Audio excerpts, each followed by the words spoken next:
মলিন কাঁসার কলস ঘুরতে ঘুরতেই যেন স্বর্ণ রঙে পরিণত হচ্ছে। সম্পূর্ণ হাতের ছোঁয়ায় তৈরি হচ্ছে এমন চকচকে কলস, হাঁড়ি, থালা, পাতিল সহ নানা ধরনের তৈজসপত্র। কাঁসা ও পাতিল হাতুড়ি দিয়ে পিটিয়ে হাঁড়ি, পাতিল, থালা, বাসন সহ বিভিন্ন ধরনের তৈজসপত্র তৈরি করছেন কারিগর। দেশের গণ্ডি পেরিয়ে এসব কাঁসার জিনিসপত্র যাচ্ছে ভারত, পাকিস্তান, নেপাল সহ বিভিন্ন দেশে। বিভিন্ন প্রোডাক্ট আমাদের দেশের চাহিদা মিটিয়ে বিভিন্ন ইসের মাধ্যমে বাইরেও ইম্পোর্ট হইতেছে, যেরকম ধরেন পাকিস্তান, ইন্ডিয়া, নেপাল, এইসব কান্ট্রিতে আমাদের এইসব প্রোডাক্ট অনেক চাহিদা আছে। হাতুড়ির টুংটাং শব্দে তৈরি ও কারিগরের নিপুণ হাতের ছোঁয়ায় এসব কাঁসা, পিতল পরিণত হচ্ছে দৃষ্টিনন্দন বাটি, প্লেট, কলস সহ দৈনন্দিন তৈজসপত্রে।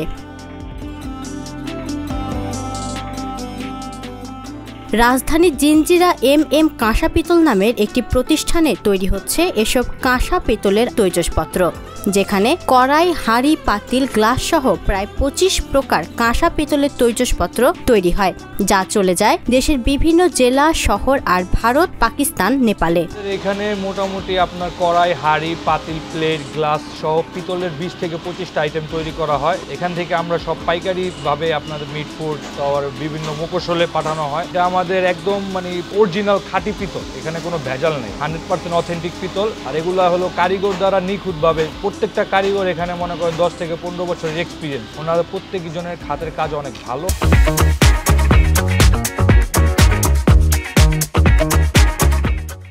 একটি কাঁসার পাতিল তৈরি করতে প্রায় 1 সপ্তাহ সময় লাগে বলে জানান রাতুল। প্রথমে পিতল উত্তপ্ত আগুনে পুড়িয়ে শীট তৈরি করা হয়। এরপর সেই শীট হাতুড়ি দিয়ে পিটিয়ে বিভিন্ন আকার দেওয়া হয়। সবশেষে পলিশ করে বাজারজাত করা হয়। সাধারণ একটা পাতিল তৈরিতে এটা আপনার প্রসেসিং ধরেন 1 সপ্তাহের একটা সময় ব্যাপার আছে। এটা প্রসেসিং অনেক ধরনের। প্রথম আমাদের মালটা গালাই হয়, তারপর শীট হয়, তারপর কারিগরের মাধ্যমে এটা ম্যানুফ্যাকচার হয়, তারপর কমপ্লিট হয়, তারপর পলিশ করা, তারপর মার্কেটে যায়।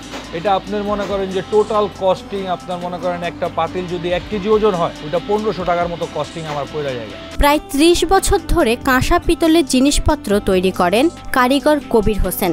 তিনি জানান, প্রথমে তারা পিতল আগুনে গলিয়ে ফেলেন। এই গলানো পিতল দিয়ে শীট বানিয়ে সম্পূর্ণ হাতের সাহায্য তৈরি করেন থালা বাসন। প্রথমে আমরা পিতল বাঙ্গারি কিনে না এটা গালাইয়া এটা শীট তৈরি করি। শীট তৈরি করার পরে পিতলের শীট থেকে হাতের কাজের মাধ্যমে আর কি আমরা এই কলস তৈরি করি।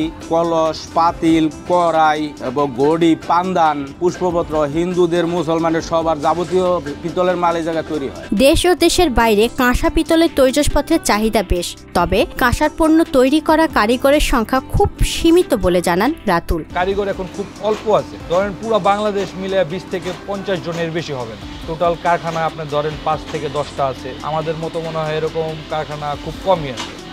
কাঁসা পিতল নামের এই প্রতিষ্ঠানটি প্রায় 50 থেকে 60 বছর ধরে কাঁসার তৈজসপত্র তৈরি করে আসছে। আগে এই ব্যবসার ভালো লাভ থাকলেও বর্তমানে লাভ সীমিত বলে জানান রাতুল। তবে পারিবারিক ব্যবসা হয় ঐতিহ্য ধরে রাখতে এখনো করে যাচ্ছেন এই ব্যবসা। আমার বাবা ছোটবেলা থেকে এটার সাথে মূলত জড়িত।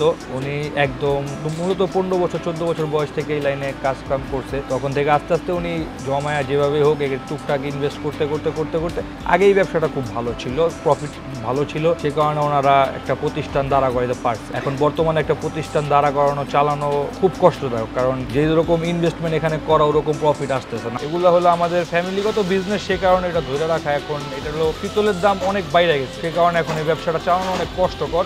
তাও চলতেছে, কারণ এটা হলো আপনার কারিগর ফ্যামিলি এটার উপরে নির্ভর। মোটামুটি 40-50 জন ফ্যামিলি এটার উপরে নির্ভর।